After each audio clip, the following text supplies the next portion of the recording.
नमस्कार दोस्तों, और कैसे हैं आप? एक बार फिर आपका स्वागत है सैम की रहस्यमयी दुनिया में। चलिए आज की कहानी स्टार्ट करते हैं। सुबह का समय था। ट्रेन अपनी पूरी रफ्तार से चली जा रही थी। अभी ट्रेन कुछ ही आगे बढ़ी थी कि एक स्टेशन पर जाकर रुकती है। उस स्टेशन पर चहल पहल लगी हुई थी। यात्री इधर से उधर आ जा रहे थे। समोसे बेचने वाले समोसे बेच रहे थे, चाय बेचने वाला चाय बेच रहा था, और न जाने क्या क्या लोग बेच रहे थे। महज जनरल बोगी में बैठा हुआ था, सिर को झुकाए। अचानक उसकी नज़र सामने पड़ी बोगी पर पड़ती है। वो देखता है, उसे एक महिला दिखाई देती है। वही महिला जो 2 साल पहले उसकी कभी पत्नी रही थी, आज उसकी हालत देखने लायक थी। उसकी साड़ी फटी हुई और मैली थी। ना उसके सिर में मांग भरी थी, ना माथे पर कोई बिंदी थी। महज को आज भी याद है कि वो अक्सर महज की पसंद की वो पीली साड़ी पहनती थी, जिसे उसने चांदनी चौक के भरे बाजार से खरीदा था। उसे याद है कि उसने कई दुकानें इधर से उधर कर दी थी और हजारों साड़ी में से वो साड़ी पसंद की थी। और जब भी वह खुश होती थी तो उस पीली साड़ी को ही पहनती थी। कितना प्यार करता था महस उसे, और वो उसे। शायद उन्हें विधाता भी अलग नहीं कर पाता था, कर पाएगा, ये सोचता था महस। लेकिन समय की विडंबना देखिए दोस्तों, आज वो दोनों अलग थे और पूरे 2 साल हो चुके थे। तभी एक चाय वाला चिल्लाता है, चाय चाय। महस ऐसे जागता है, बड़बड़ाता है कि जैसे उसकी नींद खुली हो। वो देखता है कि उसकी पत्नी इधर उधर देख रही थी, खिड़की से झांक रही थी। सोचने लगता है कि वो उसका कितना ख्याल रखती थी। वह उसके पास जाता है और उसके पास बैठता है। पूछता है, क्या तुमने शादी कर ली? वो हंस के कहती है, नहीं, मैंने अभी शादी नहीं की है। वो उसके उदासी भरी हंसी से पूछती है, तुमने तो शादी कर ही ली होगी, है ना? महज कहता है, नहीं। वो पूछती है, कहाँ जा रहे हो आप? वो कहता है, बस कानपुर के लिए। वो पूछता है, महज पूछता है कि आप कहाँ जा रही हो? वो कहती है, मैं भी कानपुर ही जा रही हूँ। मम्मी की तबीयत ठीक नहीं है, वो बड़े भाई के यहाँ पे हैं, तो उनके ही देखने जा रही थी।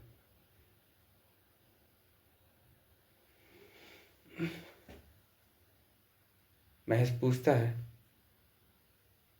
कि अब ये तुम्हारी हालत कैसी है? मैंने तुमसे कहा था ना कि तलाक के वक्त तुम कुछ पैसे ले लो, तुम्हारे काम आएंगे।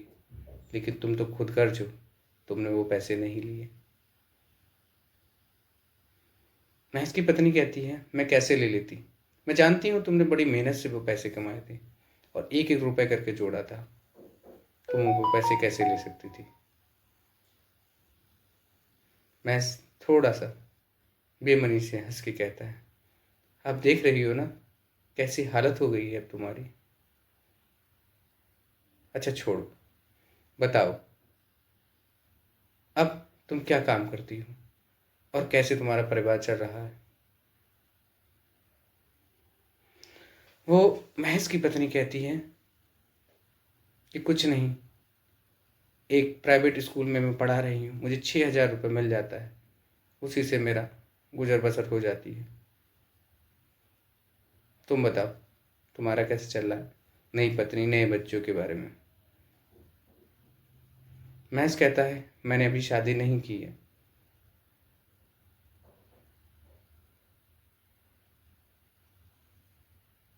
अब ये दोनों बात करते ही हैं, अचानक एक कुल्फी वाला आता है। महज उससे धीरे से पूछता है, क्या तुम कुल्फी खाओगी? पत्नी कहती है, कुल्फी तो मैं खाऊंगी, लेकिन मेरी एक शर्त है, पैसे आज मैं दूंगी। महज बोलता है, पहले तो मैं ही देता था, आज तुम क्यों? कहती है, आज तुम्हें मेरी बात माननी होगी, पैसे आज मैं दूंगी। दोनों में बात तय हो जाती है। महज की पत्नी पैसे देती है और दोनों कुल्फी खाने लगते हैं। कुल्फी खाते खाते दोनों बात करते हैं। महज की पत्नी कहती थी कि अब तुम बहुत ज़्यादा कमज़ोर से हो गए हो, माँ कैसी हैं? महज बताता है, माँ अब इस दुनिया में नहीं है। महज की पत्नी चौंक के कहती है, क्यों? माँ को तो बहुत अच्छा मैं छोड़ कर गई थी, बहुत तगड़ी हट्टी कट्टी सी थी जब मैं उन्हें छोड़ कर गई थी। हाँ, वह बहुत अच्छी थी जब तुम छोड़ कर गई थी, लेकिन वो अब इस दुनिया में नहीं है। तुम्हें याद है जिस दिन हम लोगों का तलाक था, तो मैं उनसे ये बोल के आया था कि मम्मी, मैं उसको लेने जा रहा हूँ। जब तलाक के पेपर साइन हो गए थे, तब उन्होंने मुझसे पूछा था, क्या बहू को नहीं लेके आया? तो मैंने उन्हें बताया था कि हाँ, अभी उसकी माँ की तबीयत ठीक नहीं है, इसलिए नहीं आ पा रही है। उन्हें ये कैसे बताया जाए कि तलाक के बाद पत्नियां वापस कभी नहीं आती। वो हर शाम पूछती थी, बहू को बुलाकर कब बुलाएगा? तू तो कल कह रहा था बुलाकर लेकर आऊंगा। हर दिन उनका यही जवाब था। शायद इसी राह देखते देखते वो इस दुनिया को चली गई। महज की पत्नी कुछ देर उदास रहती है और बोलती है, क्या अब तुमने वो नशा करना छोड़ दिया? महज बोलता है कि अब मैंने सब कुछ छोड़ दिया है। वो तुम कहती थी ना कि तुम दोस्तों के साथ देर रात तक मत घूमा करो, देखो ना आज मैंने वो भी छोड़ दिया है। तुम बोलती थी ना कि जब ऑफिस से वापस आते हो तो मोबाइल पर लगे रहते हो, देखो आज मैंने मोबाइल भी चलाना छोड़ दिया। तुम कहती थी ना कि खाना खा के ज़्यादा देर बाहर मत घूमा करो, मैंने वो भी छोड़ दिया।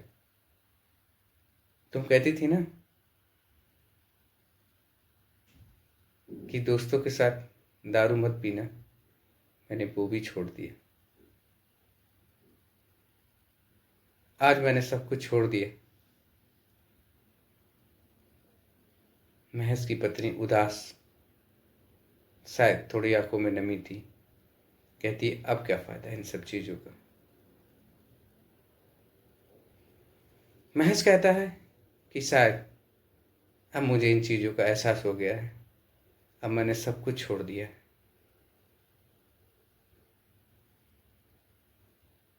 महज की पत्नी फिर वही बात दोहराती है,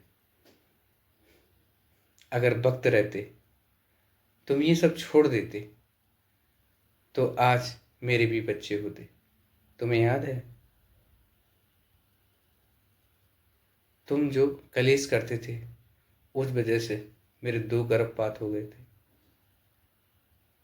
अगर तुम मेरा उस टाइम कहना मान लेते तो आज मेरे भी 2 बच्चे होते, एक 6 साल का, एक 8 साल का। तुम्हें याद है लोग मुझे ताने देते थे,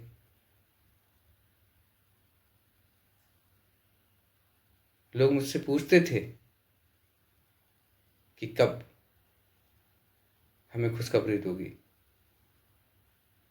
तब मैं बस भगवान से आस लगाती थी कि मेरा एक बच्चा हो जाए। तुम जानते हो समाज और यहाँ तक तुम्हारी जो भाभियाँ थीं उन्होंने मुझ पे कितने आरोप लगाए थे, मैं वो भी सहन करती रही। पर मुझे याद है जिस दिन तुमने मुझ पे हाथ उठाया था, मैं उस दिन भी तुमसे कुछ नहीं कहती, लेकिन वो दारू पी के तुम्हारा वो अत्याचार मैं सहन नहीं कर पाई। खैर छोड़ो, तुम्हें क्या फर्क पड़ेगा इन सब बातों का। महज अब उदास था, उसकी आंखों में आंसू थे। स्टेशन चल ही रहा, ट्रेन चल ही रही थी। अब उन दोनों की नेक्स्ट स्टॉप आने वाला था। उन दोनों को अलग अलग अपनी अपनी जगह जाना था। बस कुछ ही देर था उतरने में। महज बोलता है कि तुम्हें लेने कौन आ रहा है। बोलती है कि शायद मेरा भतीजा होगा जो मुझे बाइक से लेने आएगा। महज की पत्नी पूछती है अब तुम्हें कौन लेने आएगा। महज कहता है नहीं, मुझे अब कोई लेने नहीं आएगा, मैं अकेला ही रहता हूँ। मेरा जो छोटा भाई था उसकी शादी हो गई, वो अलग रहता है। बड़े भाई से तो तुम जानती हो उनकी भाभीयों का और उन उनके परिवार का कैसा हाल है। वो तो मुझे खाने के लिए भी नहीं पूछते। महज की पत्नी चौंक कर बोलती है क्या तुम अब अकेले ही रहते हो। वो कहता है हाँ, मैं अब अकेला और तन्हा ही रहता हूँ, लेकिन हाँ,